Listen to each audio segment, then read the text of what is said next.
Hello everyone, welcome. Pada kali ini saya akan menjelaskan sedikit tentang bagaimana jaringan komputer bekerja dan sedikit menjelaskan tentang bagaimana uh, uh, OSI layer itu bekerja. Oke, sebelum masuk ke video, perkenalkan diri saya. Nama saya Muhammad Fahmi. Saya dari Institut Teknologi Kalimantan. Oke, oke, langsung saja kita mulai. Oke, pada bahasan kali ini kita bakalan membahas pengenalan jaringan, OSI layer, dan juga data link layer. Oke, di sini kita bakal membahas 2 dari 7 ya, 2 dari 7 OSI layer. Di sini kita memiliki layer kedua dan juga layer ketiga yang merupakan bagian dari OSI layer. Kita bakalan cuma mencakup 2 saja untuk kali ini. Oke, sekarang kita masuk ke pengenalan jaringan. Nah, pengenalan jaringan. Bisa dilihat ya kan, ini merupakan adalah apa yang dimaksud dengan jaringan tersebut ya. Nah, jaringan merupakan istilah di mana antara dua komputer atau lebih yang tujuannya saling berkomunikasi dan juga bertukar data. Nah, ini yang paling penting. Jika dua komputer saling berkomunikasi dan saling bertukar data, itu merupakan jaringan.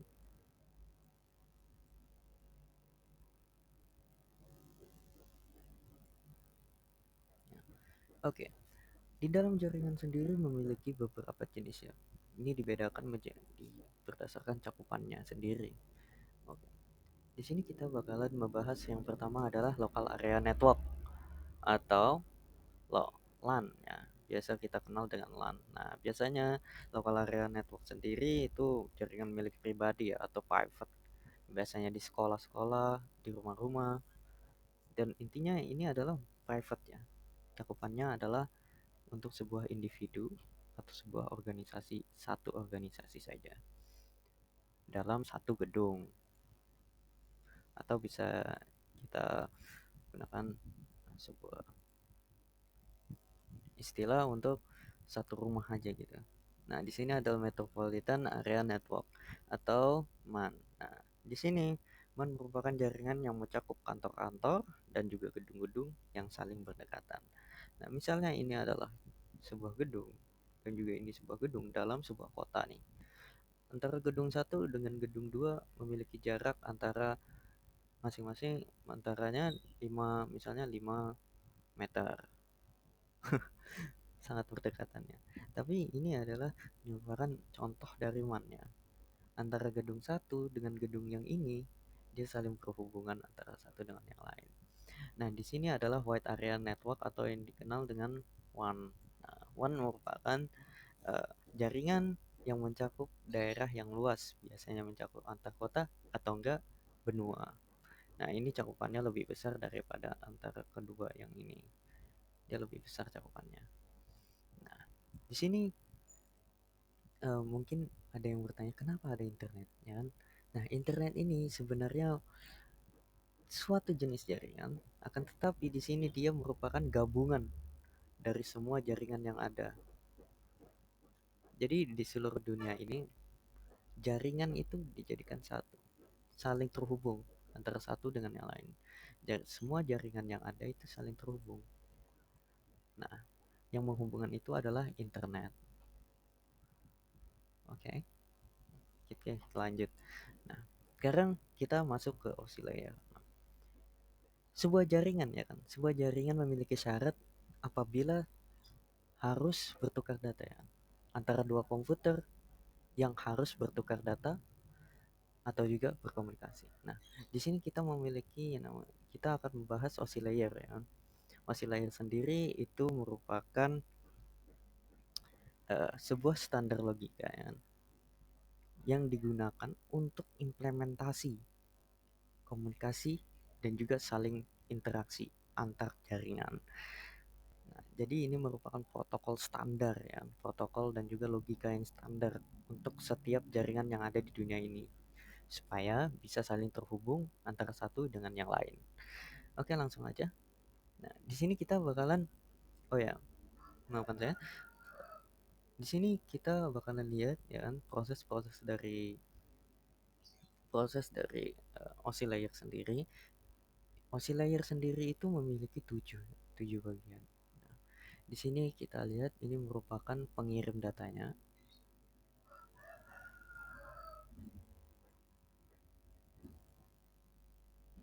Di sini adalah pengirim, di sini adalah penerima.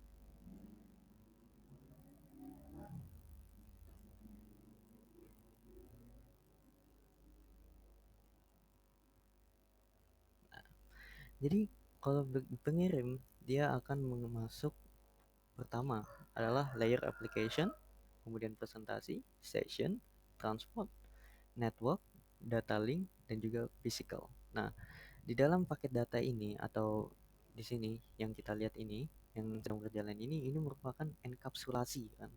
Enkapsulasi dari semua informasi yang ada di layer-layer yang ada di bawah ini. Nah, oke. Kita bakal bahas satu persatu layernya. Yang pertama ya, jika kita dari perspektif pengirim, yang masuk pertama kali adalah melalui application layer dulu ya. Nah, application layer sendiri itu gunanya buat apa? Dia merupakan layer yang biasanya berbentuk aplikasi. Jadi dia yang penunjangnya. Nah, biasanya ini berbentuk dengan kayak seperti HTTP dan masih banyak lagi. Biasanya juga FTP dan juga masih banyak lagi sih. Nah, kemudian dia masuk ke presentation layer. Nah, ingat tadi paket data itu memiliki enkapsulasi ya kan.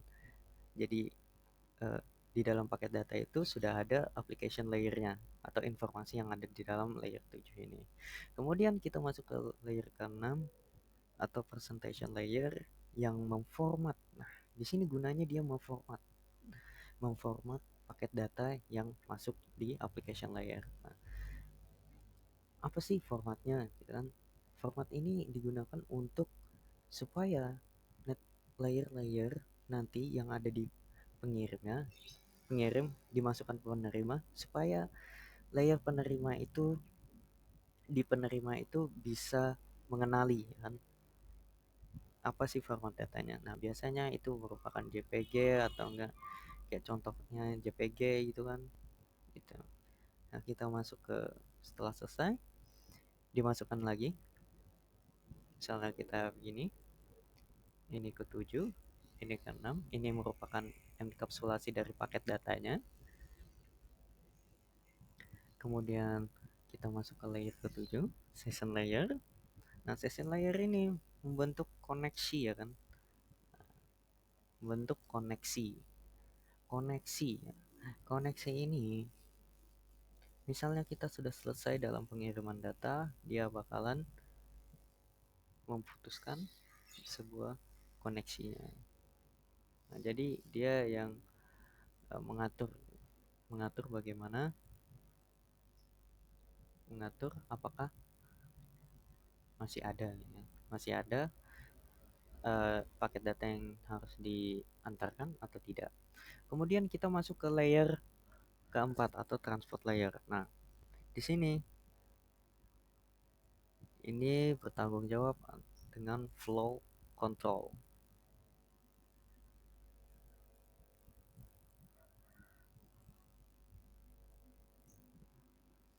Jika terjadi kesalahan atau enggak, ya terjadi kayak semacam error, dia bakalan ada di sini.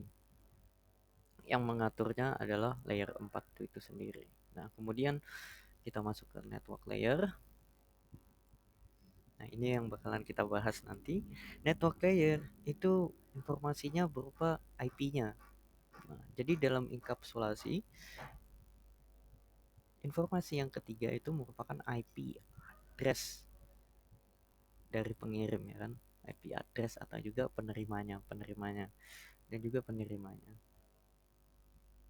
Nah, kemudian kita masuk ke data link layer yang juga bakal kita bahas. Nah, di sini berisi informasi tentang MAC address. Nah, MAC address sendiri itu kan unik untuk setiap laptopnya dan juga Di sini merupakan MAC address dari seorang pengirimnya. Jadi di sini kita bakal menambahkan. Jadi dalam enkapsulasi ini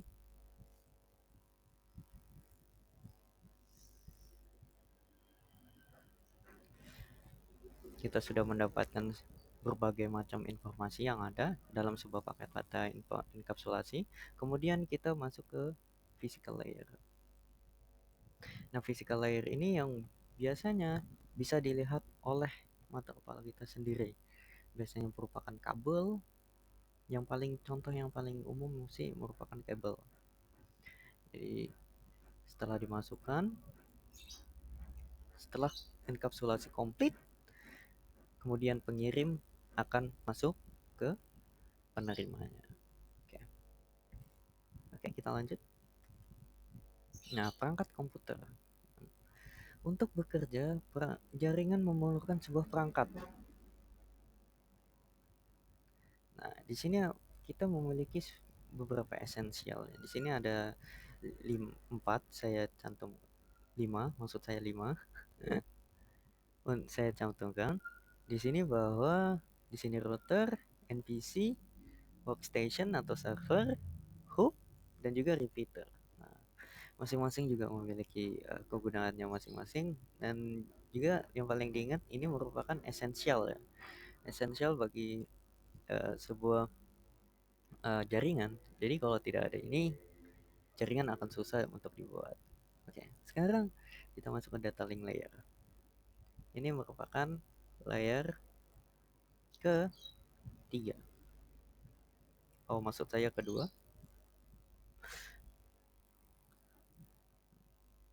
Nah, seperti yang kita lihat tadi ya, MAC itu untuk menambahkan MAC address dari seorang pengirim.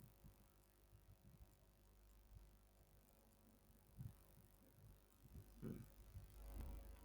Jadi contoh kasusnya, semisal kita memiliki seorang hacker yang ngebobol nih, yang melakukan SQL injection. Nah, biasanya itu ada MAC-nya sendiri, MAC address-nya. Nah, jadi kalau misalnya ingin menghack, itu biasanya dia ada MAC address-nya dari attacker sendiri itu, dari hackernya biasanya. Nah, itulah mengapa hacker ada yang ditemukan dan juga ada yang tidak. Nah, jadi jadi kalau misalnya ada hacker itu tergantung dari MAC-nya itu sendiri. Nah, jika hacker itu hebat, dia akan mengubah MAC address-nya sendiri. Nah, di sini juga kita mempunyai error detection yang biasanya CLC. Untuk biasanya misalnya kita terdapat kayak tidak sesuai gitu kan, tidak sesuai paket datanya, maka akan terdetek gitu. Oke, sekarang kita masuk ke network layer. Network layer sendiri merupakan pengalamatan informasi IP antara pengirim dan juga tujuannya. Tujuan ini penerima ya. Jadi penerima juga punya IP sih kan. Jadi dia memiliki IP yang di sini. Misalnya ini adalah pengirimnya dan juga IP yang ada di sini. Ini adalah penerimanya. Oke, itu saja dari saya. Semoga penjelasan dari saya bermanfaat. Saya harap bermanfaat sih. Hello everyone, welcome. Pada kali